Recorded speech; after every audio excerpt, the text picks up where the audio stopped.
Hey guys, Lexus driver here. Welcome to a new video. Now, I apologize, I haven't had a new video yesterday. It's because I got my Wi-Fi just got cut off because of this monsoon period happening, and it's been affecting the modems. But now that Wi-Fi's back, I can finally get back to uploading videos. So I apologize for not uploading a new video because here in the Philippines it's already monsoon period, so we should expect that there might be issues with our Wi-Fi. But anyways, enough about that. So on this video, I like to talk about the current state of Toyota cars and Lexus cars that is as of 2026, because ever since SUVs are becoming more and more rampant, and not a lot of people are going to be buying cars. I just wanted to I want to give a status. I want to give a status on what's going on between Toyota and Lexus when it comes to cars. So as you can see in Toyota, these are the North American websites I'm using. So as you can see right here, the Toyota vehicles. There's a lot of cars, not counting the Sienna, because the Sienna, that's a minivan. As you can see, there's a lot of cars in the Toyota lineup, but compare that to Lexus, you can see there's only two. Because the reason I'm only saying two, it's because the ES and the IS, these are the only two sedans left in the Lexus lineup for Lexus North America. Now, I understand why. Why Lexus decided to discontinue the LS, because the LS, the sales of the Lexus LS was declining in North America, primarily because people favored vehicles like the Mercedes, BMW, Audi, those full size vehicles. So I understand that, but also at the same time it's pretty sad. So the only thing they have left um, are the ES and the IS. Also, the Lexus GS, it's already frozen in time because there's no longer a Lexus GS with a touchscreen, because the previous generation Lexus GS, they only have they used to have touch screens, but then by 2013 and 2014, the GS has an infotainment system with a remote touch controller. After Lexus discontinued the GS, the last Lexus GS no longer has a touchscreen. It only has a remote touch controller, and it's pretty sad. But it's understandable why Lexus has decided to discontinue the GS. It is also sad, but we have to let go of the past and move on with the future. Now, the Lexus IS, if there's one vehicle I can compare with Toyota, it's the Corolla. But the IS, it's bigger than the Corolla. So, the Lexus IS has a really cool history.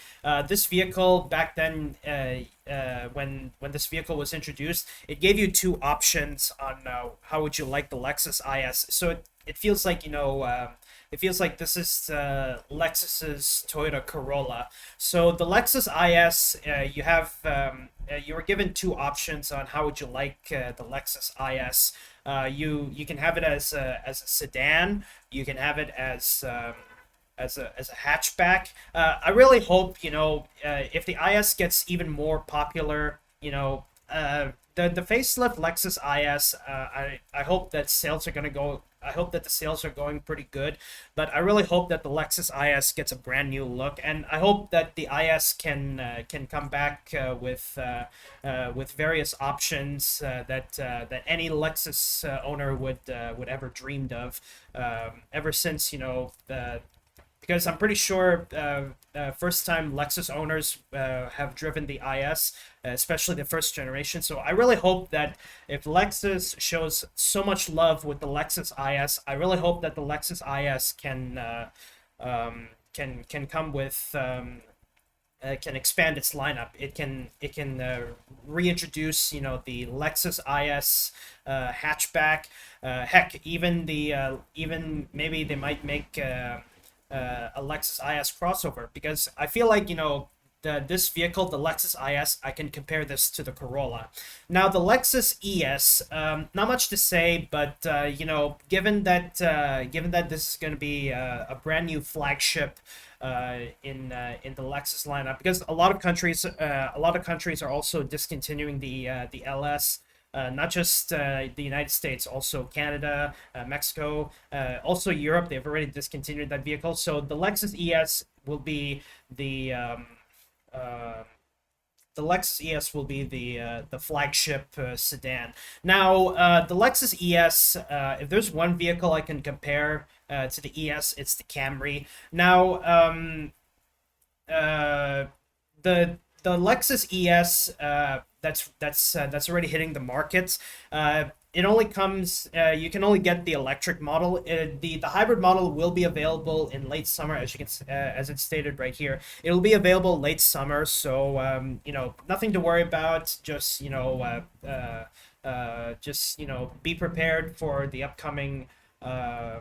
Just be prepared for the upcoming trim levels, because the Lexus ES and the Toyota Camry, I'm a top of the line kind of person. So for the Lexus ES, I would go with the Premium Plus for the hybrid, because I'm pretty sure that the most expensive Lexus ES is the electric model. That's pretty expensive.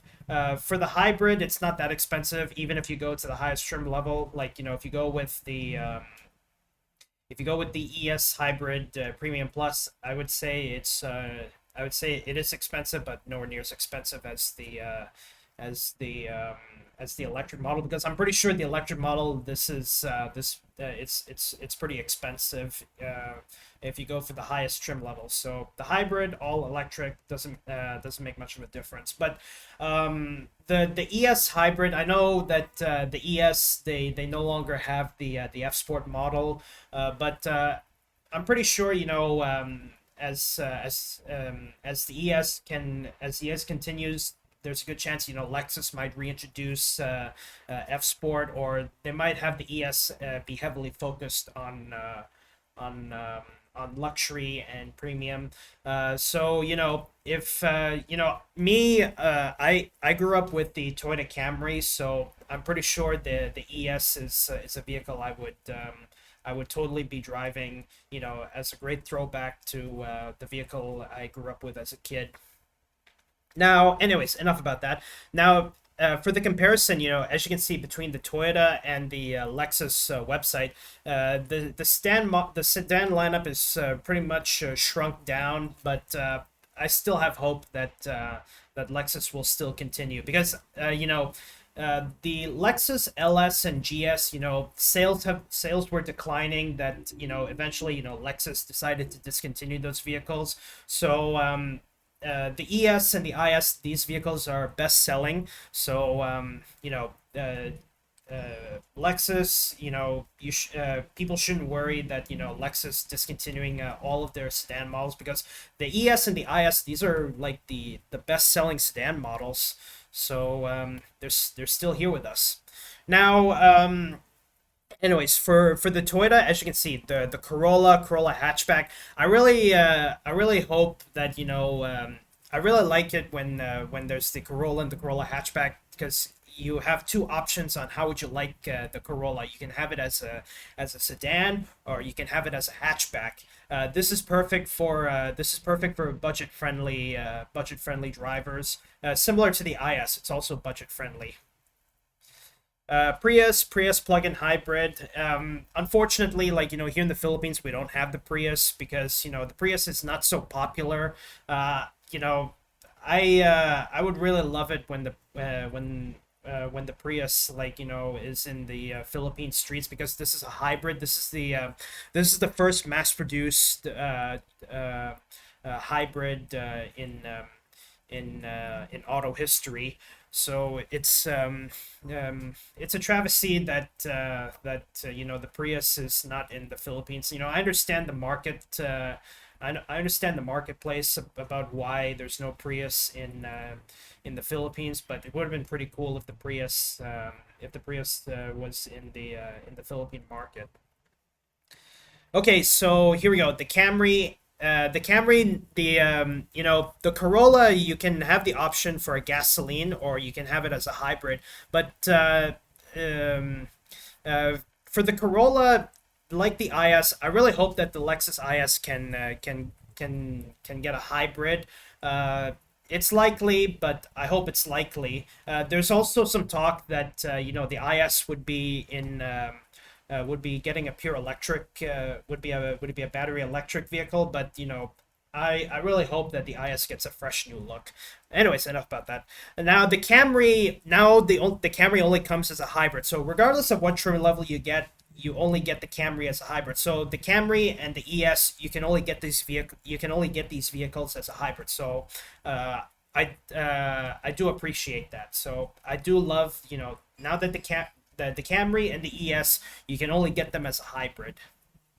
And I wonder if the Camry I wonder if the Camry might be getting a pure electric lineup, but looking forward to that. It would have been pretty cool. Okay, GR86 and the GR Supra. Now, for these two vehicles, the Lexus vehicles I can compare with the GR86 and the GR Supra are the Lexus RC and the Lexus LC. Now, the GR86, I compare this to the Lexus RC, but too bad the Lexus RC is no longer in the Lexus lineup because the Lexus RC, since sales were declining and the vehicle hasn't gotten a fresh new look, Lexus decided to discontinue the Lexus RC. Now for the GR Supra, this vehicle, I can compare this to the LC, but the only difference is, the LC you can fit up to 4 people inside, but the GR Supra you can only sit up to 2 people. So best I can do to compare, but it is what it is. GR Corolla, if the Lexus IS gets a fresh new look, I would really hope that Lexus would come back to making an ISF lineup. Come to think of it, having an ISF lineup would be pretty cool. Like you would have the ISF sedan and then the ISF hatchback. So 2 options, but I'm pretty sure like it's gonna be like competing with the with the Honda Civic Type R, but on the Toyota side. But for the ISF, just to keep it very strict, I would say the ISF would be strictly on the sedan model. So yeah. The Lexus ISF, don't get me wrong, but it's pretty cool, like for people who really love to have a sporty feel. Okay, the Toyota Crown, unfortunately, I wish I could compare this to the ES, but for the Toyota Crown, a vehicle I can compare this to Lexus would likely be either the Lexus LS or the Lexus GS, but likely the LS. But the Crown, it's a bit smaller than the LS or the GS. So I can't find any good vehicles apart from the ES. I can't find any good vehicles I can compare this to Lexus. And finally, the Toyota Mirai. Now, the Toyota Mirai, as I said about my thoughts about fuel cell vehicles, the Toyota Mirai, it is a fuel cell vehicle, but turns out the world is not ready for fuel cell vehicles because there's not a lot of hydrogen stations across the United States. The only hydrogen stations you can find are in California. So no, there hasn't been a single expansion happening in North America. The only fuel cell stations you can find are in California. But I guess seeing that state, I would say the world is not ready for fuel cell vehicles. But even though it's a zero emission vehicle, looks like the world is not ready yet for fuel cell vehicles. Now, Lexus did propose on building a fuel cell vehicle because they actually had a concept vehicle on making a fuel cell vehicle, but unfortunately, like since they removed it on their future tab, the fuel cell concept of Lexus, they decided that since fuel cell is not the world is not ready for fuel cell vehicles, I would say that they decided to keep it on their shelves. They're thinking of what vehicle they can come up with for their fuel cell vehicles. But don't worry, like Lexus is proposing on building a fuel cell vehicle. It's just that there's not a lot of talk about it. But anyways, this is the current status of of the cars lineup in both Toyota and Lexus. So Toyota is pretty big, but Lexus it's pretty much has shrunken down. So the only vehicles in the sedan lineup for Lexus are Lexus's best-selling sedans, the Lexus ES and the Lexus IS. But it is what it is. I hope there's more expansion into Lexus when they introduce a brand new look for the IS. So far, it's just a facelift, but hopefully the IS can make a good comeback. The ES has a good redesign. I just hope that they might reintroduce a sport model, but it is what it is. Anyways, and now for when it comes to top of the line, I don't like going like a sporty trim level, because the sporty trim level, you know, I don't like going all sporty. I prefer to be just normal, just normal, typical. So for the Lexus ES hybrid, I would go with the Premium Plus, because that's pretty much top of the line. Premium Plus, and I think I could go with all-wheel drive, because the Camry, you can go all-wheel drive when you go for top of the line, So I would say, if I were to go top of the line for the Lexus ES and for the Toyota Camry, I would pick the Lexus ES Hybrid Premium Plus all-wheel drive, whereas for the Toyota Camry, I would go with the Toyota Camry XLE all-wheel drive. So yeah, because just to make up with just to make up that I've renounced that the Lexus LS Hybrid is my favorite vehicle. I've renounced that. Now that my favorite Lexus vehicle of all time is the ES, I would go with the all-wheel drive models. But yeah. Anyway, guys, that's all I have this video. Thank you guys so much for watching. If you're new to my channel, don't forget to subscribe, and be sure you hit that notification bell so you can stay updated on new content I have on my YouTube channel. But anyway, guys, that's all I have this video. Thank you guys so much for watching, and I'll see you guys in the next video. Bye-bye, and have a good day, everybody.